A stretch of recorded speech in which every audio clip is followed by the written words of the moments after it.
ताई तुमचं काय दारूचं प्रमाण आहे का?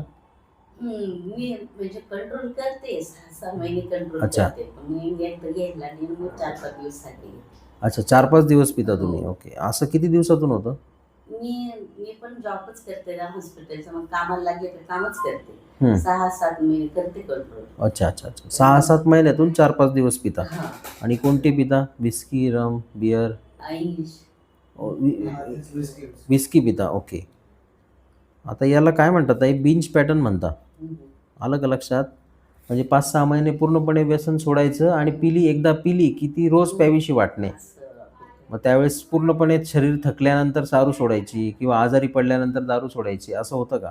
नाही तसं नाही होत. मग ते 3-4 दिवस झाले की नॉर्मल होऊन जाते बॉडी. हां, मग नंतर त्रास नाही होत तुम्हाला नाही काही? होत. अच्छा आणि पिण्याचं कारण काय? मी असंच. मजा म्हणून? घरामध्ये कोणी सवय लावली असं काही नाही? नाही, नाही असं काही नाही.